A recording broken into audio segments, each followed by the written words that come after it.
Hi, my name is Riley Allen. This is my review of Chapter 15 of Harry Potter and the Philosopher's Stone, titled The Forbidden Forest.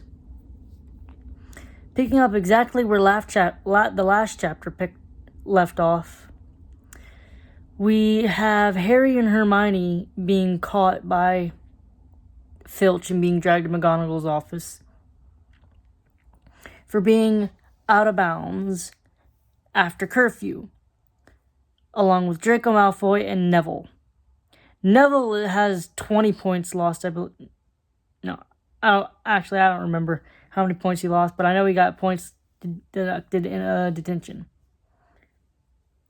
While McGonagall proceeds to take off 50 points each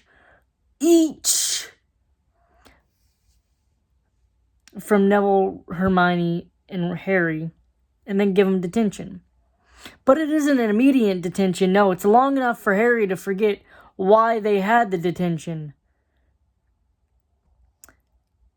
Harry's basically hated by all three houses, Ravenclaw, Hufflepuff, and Gryffindor, because they lost all these points and basically handed Slytherin the House Cup due to the points lost.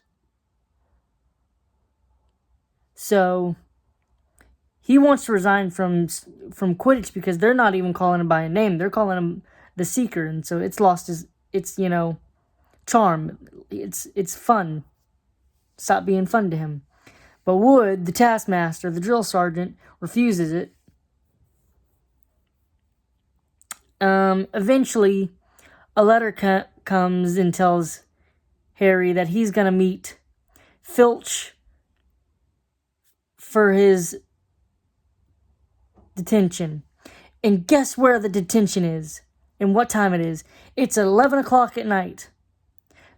And in the Forbidden Forest. So you're telling me the 4 children who got detention for being out of bounds after curfew are being sent out of bounds after curfew in a forest that's called the Forbidden Forest?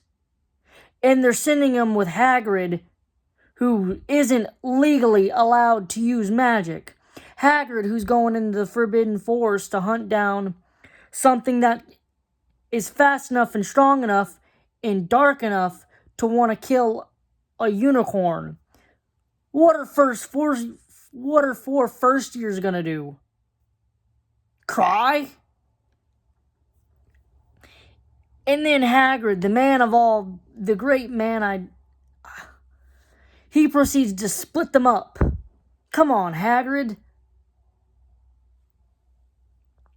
Oh, God.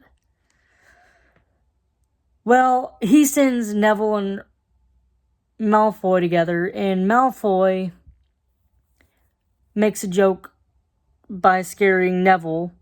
So Neville sends up shots of red sparks because he's scared. Hagrid comes bailing through. And eventually they come back and split up again, this time with Harry and Malfoy going together. They find the unicorn, but it's too late. It's already dead. And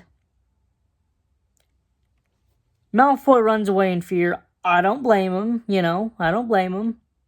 Well, Harry's paralyzed in pain from the scar on his forehead. Eventually, he's saved by a centaur. We met centaurs a little earlier in the chapter, and we found out that they're kind of jerks, They're kind of jerks. Well, Harry is allowed to ride on the back of this centaur, much to the disgust of the others, because that's not how that's supposed to be done. That's not supposed to happen. Well, apparently the centaurs know what's being hid in the school, because Ronan, the centaur, basically says, Firenze. I think I'm saying that right. Firenze says, think about what's being hidden in the school and who would want it. So Harry thinks Voldemort.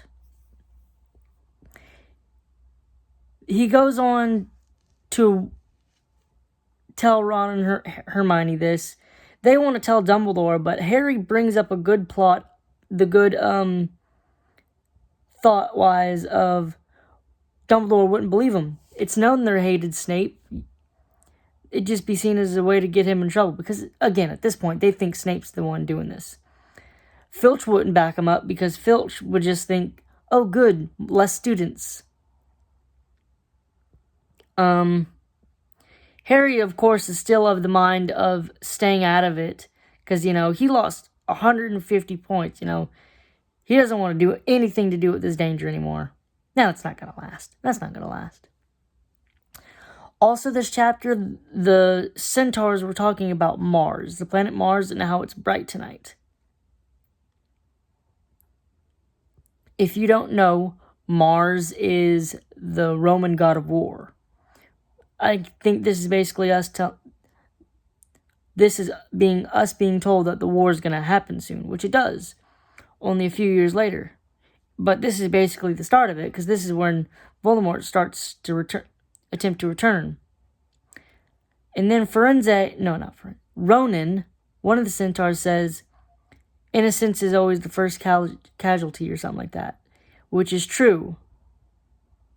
Because the first casualty of the Second Wizarding War would be Cedric Diggory. I thought that was, a nice little line. Overall, I really enjoyed this chapter, I didn't enjoy Hagrid's ideas. I didn't enjoy the convoluted plot to get them in the forest.